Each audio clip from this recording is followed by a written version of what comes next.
ओम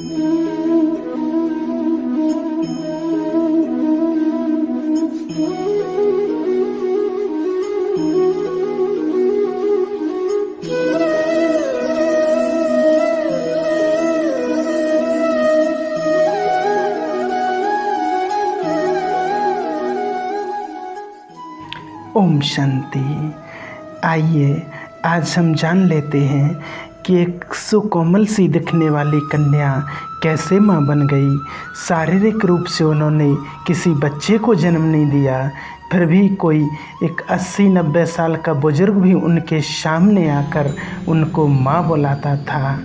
उनकी नंबर 1 विशेषता थी कि उन्होंने उस साकार साधारण मानवीय तन ब्रह्मा बाबा में प्रवेश हुई उस निराकार शक्ति को अचूक दृष्टि से पहचान लिया और उसके बाद वो एक क्षण भी कभी भूली नहीं होंगी कि इस मानवीय तन में निराकार शक्ति का प्रवेश है।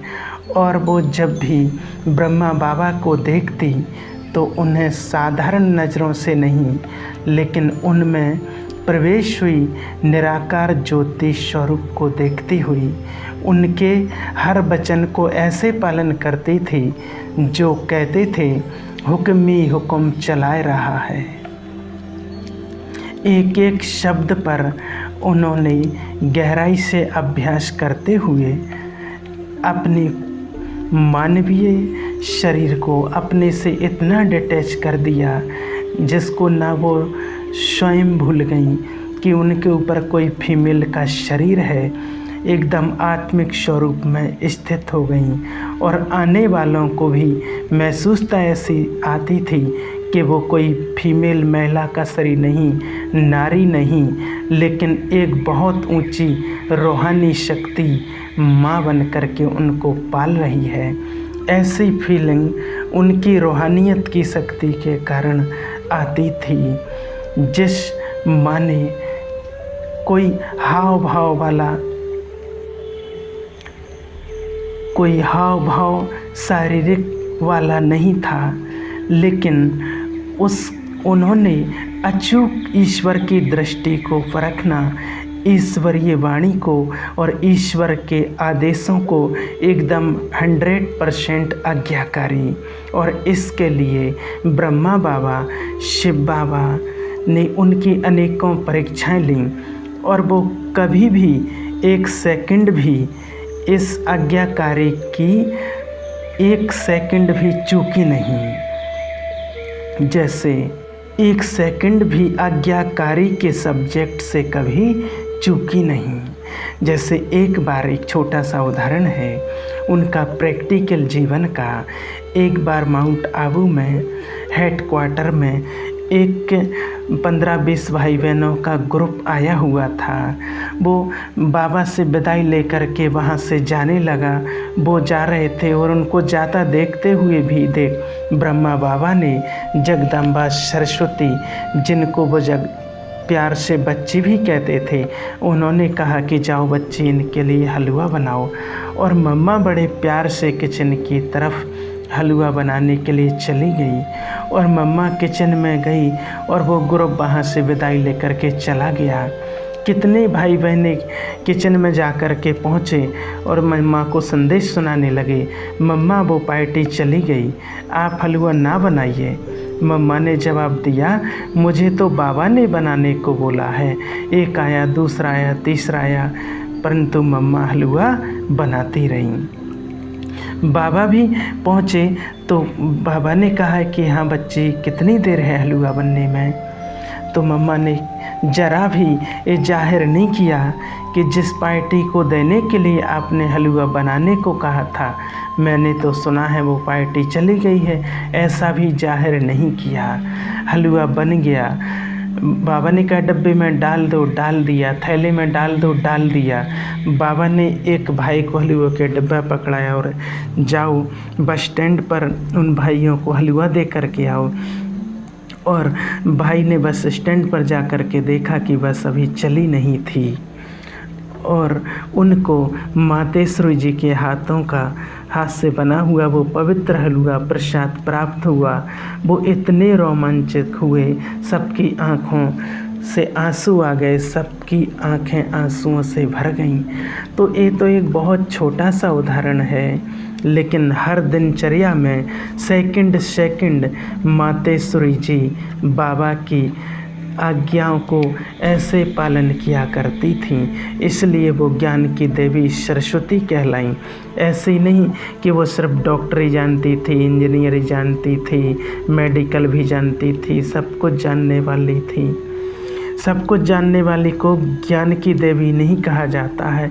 सर्वोत्तम ज्ञान है अपने अभिमान का त्याग करना और ईश्वर की बुद्धि के आगे अपनी बुद्धि को सरेंडर कर देना।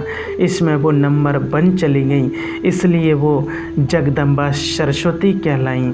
और जब भी कोई भाई बहनों को कोई प्रॉब्लम होती थी, कोई बात समझ नहीं आती थी, तो उनका स्पष्टीकरण इतना अचूक होता था कि सामने वाले के हृदय में एकदम बिठा देवे कोई बात। इसलिए उनको सरस्वती इनकी ज्ञान की गुहिताओं को सहज तरीके से दूसरों में बिठाने, दूसरे के हृदय में बिठाने की कला थी, इसलिए वो वीणावादनी कहलाईं। मनोरंजक तरीके से ज्ञान की बड़ी बड़ी भारी बातें भी दूसरों के जीवन में उतार देने की ताकत रखती थी। और फिर उनको दिखाया है हंस वाहिनी, कमल वाहिनी है। तो हम जानते हैं अच्छी तरह से कि कमल या हंस दोनों ही चीज़ें कोई सवारी करने की वस्तु नहीं होती है। हंस तो बड़ा कोमल सा पक्षी है, कमल छोटा सा फूल है, कहाँ किसी मानवीय बोझ को अपने ऊपर स्वीकार करेंगे। लेकिन दोनों ही संभालिक हैं। कमल का फूल कीचड़ में रहता है, डिटैच रहता है, कीचड़ में रहता है लेकिन प्योर होता है। ऐसे हंस को भी नीर क्षीर विवेकी कहते हैं। कंकड़ और मोती में से मोती चुगने की क्षमता रखता है, मोती चुगने वाले को हंस कहते हैं। तो मातेश्वरी जी भी हर एक मनुष्य के जीवन से गुण रूपी मोती चुगने में एकदम सक्षम थी। एक छोटा सा उदाहरण और उनके जीवन का है। वो भी एक परीक्षा ली थी बाबा ने मातेश्वरी जी की, और उनको एक बार कहा कि मम्मा एक ऐसा काम करो कि जितने यहाँ यज्ञ में भाई बहन रहते हैं, यज्ञवत्स हैं, उनको कहा जाता था ब्रह्मा कुमार कुमारियाँ, इन सब में कौन कौन सी कमियाँ अभी बाकी हैं जो इन्हें निकाल लेनी चाहिए। मम्मा उनकी आप एक लिस्ट बना करके मुझे देना।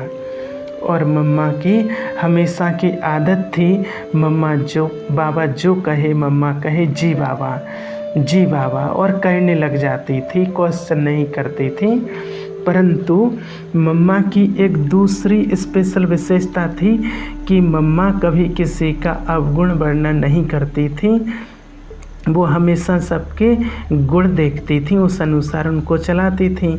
आज जो काम बाबा से मिला था वो मम्मा के किसी का भी अवगुण नहीं देखना, बोलना नहीं। और बाबा ने आज कहा है सबके अवगुणों की लिस्ट बना करके लाओ और क्लास में सबके बीच सुनाना।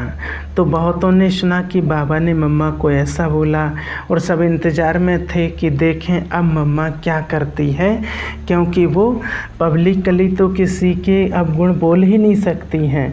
तो 7 दिन का बाबा ने टाइम दिया। तो 7 दिन बाद अचानक बाबा ने मम्मा को बुलाया, बच्ची आपको कोई काम दिया था, किया? मम्मा ने कहा जी बाबा। अच्छा आओ, सामने आओ और सुनाओ सब बच्चों में कौन कौन सी कमियां बाकी हैं जो इन्हें निकाल लेनी चाहिए। तो मम्मा सामने आई, एक बच्चे का नाम लिया और नाम ले करके सुनाने लगी। ये बच्चा इस बात में बहुत अच्छा है, बहुत परफेक्ट है। 8-10 उनकी अच्छाइयाँ सुना करके फिर एक छोटी सी कमी सुना दी। छोटा सा आलस का संस्कार है, अगर ठीक कर लेवे तो बहुत आगे बढ़ सकता है। तो वंडरफुल तरीके से मम्मा ने बाबा की बात भी मान ली, उसका अवगुण भी सुना दिया, पर इतने सुंदर तरीके से सुनाया कि उसके इतने सारे गुण पहले सुना दिए कि सुनने वाले का दिल करे कि जैसे ही मम्मा कह रही हैं बस ये वाली कमी है। इतनी अच्छाइयाँ सुनने के बाद तो कोई भी उसको निकालने के लिए तुरंत तैयार हो जाएगा। तो ये थी गुणों की खान, गुण चुनने वाली गुण चोर मातेश्वरी जगदम्बा सरस्वती ज्ञान वीणा वादनी हंस वाहिनी। नहीं तो आप भी बात विचार करिए कि जो देवियों के चित्र दिखाए हैं कितनी भुजाएं हैं, विचित्र सी सवारियां हैं, तो प्रैक्टिकल उन्होंने कभी तो कुछ किया होगा, तब तो उनका इतना ऊंचा यादगार बना है। नहीं तो सोचकर देखिए, कहीं शेर सवारी है, कहीं पर गाय की सवारी है, कहीं पर इस तरह के कमल और हंस विचित्र सवारियां हैं, तो उनका व्यवहारिक जीवन क्या रहा होगा। तो आज व्यवहारिक जीवन की दास्तान सुना रहे हैं एक ऐसी हस्ती की जिसको सुनकर शायद लोगों को ही लगे कि हार्ड मास के पुतले में इतनी भी कोई महान हस्ती हो सकती है क्या। सामने आने वाले नौजवान पुरुष के सामने आने वाले नौजवान पुरुष में अगर मातेश्वरी उस समय 25 वर्ष की हैं और सामने उनके कोई 40 वर्ष 18 वर्ष वाला भी सामने आता है, तो आकर के उन्हें फिज़िकल फीलिंग नहीं आती है, उन्हें वो माँ कहते हैं और मातेश्वरी जी अपने पवित्र हाथों से उनको कहीं छू देती हैं, तो उनको ऐसे लगता है कि मैं एक छोटा सा मासूम बच्चा अपनी माँ की गोदी में खेल रहा हूँ। उनके स्पर्श में इतनी ताकत थी, कैसा भी घातक पापी दृष्टि वाला भी उनके सामने आया और चरणों में गिर जाता था और माँ माँ कह कर के आंसू बहाने लगता था। तो ये एक वंडरफुल कहानी है परमात्मा के अवतरण के बाद एक महान विभूति का रूप मॉडल बनने का, कि कैसे उन्होंने अपना सब कुछ समग्र ईश्वरीय शक्ति रूहानियत अपने जीवन में धारण कर ली और एक ऐसी रूहानी शक्ति बन गई जो उनके आगे जो आया बदल गया। उनसे एक संदेश हमारे जीवन को भी मिलता है कि संसारिक जीवन में रहते हुए हम आई हुई उस परम शक्ति को ठीक से पहचान लें, उसकी रूहानियत को ठीक से उतार लें, तो पापमय दुनिया में रहते हुए भी हम संपूर्ण पवित्र बन सकते हैं। विश्व परिवर्तन की ओर कदम बढ़ाने में हम भी मददगार हो सकते हैं। और फिर अभी तो ये मम्मा के बहुत छोटे छोटे पॉइंट हैं। 1913 से मातेश्वरी जी की ये यात्रा प्रारंभ हुई, सबने महसूस किया। कुछ वर्षों के बाद वो देहातीत होती जा रही है, सेवाओं में नंबर आगे लेकर के वो अपनी संपूर्ण अवस्था तक पहुंच रही हैं। कई बार तो पूरी रात छत पर बैठे अपनी देश से डिटैच होकर के रूहानी यात्रा में बैठी रहती थीं। महान तंत्र तपस्विनी, उन्होंने अपनी कर्म इंद्रियों को साध लिया था, दिन भर स्थूल कार्यों में भी बनी रहती थी और सूक्ष्म ज्ञान वीणा भी उच्चारण करती थी और देश से डिटैच होने की प्रैक्टिस करती और एक एक को मिल कर के अपनी रूहानियत का संग भी देती थी। 1964 में जब उनका शरीर एक बीमारी के दौर से गुजर रहा था, जबकि डॉक्टर ने उनको कंप्लीट बेड रेस्ट बोल दिया था, उसके बावजूद भी मम्मा ने अपनी तपस्या की दिनचर्या छोड़ी नहीं। और 24 जून 1964 का वो दिन, जबकि माउंट आबू में मधुबन की बगिया में अंगूरों के गुच्छे लटक रहे थे, मम्मा के हाथों से सींची गई वो अंगूरों की बेलें अनेकों भाई बहनें पहुँचे हुए थे। मम्मा का शरीर अपनी अंतिम सांसें ले रहा था।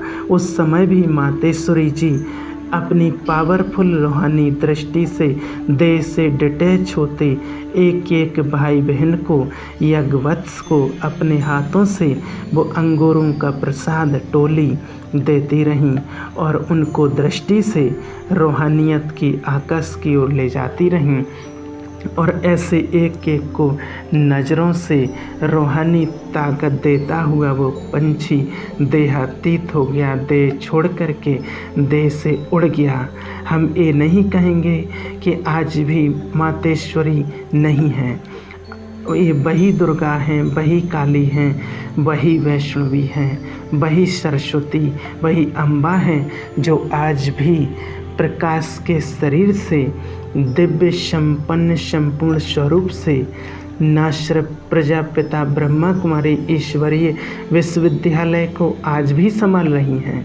हम कहते हैं कि वो हमारी फर्स्ट मुख्य प्रशासका थी, ना सिर्फ वो पहली मुख्य प्रशासका थी, वो तो आज भी इस संस्था को अपनी शक्तियों से चला रही हैं। लाखों लाखों भाई बहनें जिन्होंने इन आँखों से उनको देखा नहीं है, आज भी कहते हैं मेडिटेशन करते मम्मा आ गई थी, हमारे सिर पर हाथ रखा, हमें दृष्टि दे करके गई और मम्मा ने हमारे सारे पाप हर लिए, मम्मा ने मेरे थॉट को नेगेटिव से पॉजिटिव कर दिया, मेरी बात का जवाब दिया, मुझे मदद किया, मुझे माँ की फीलिंग आई।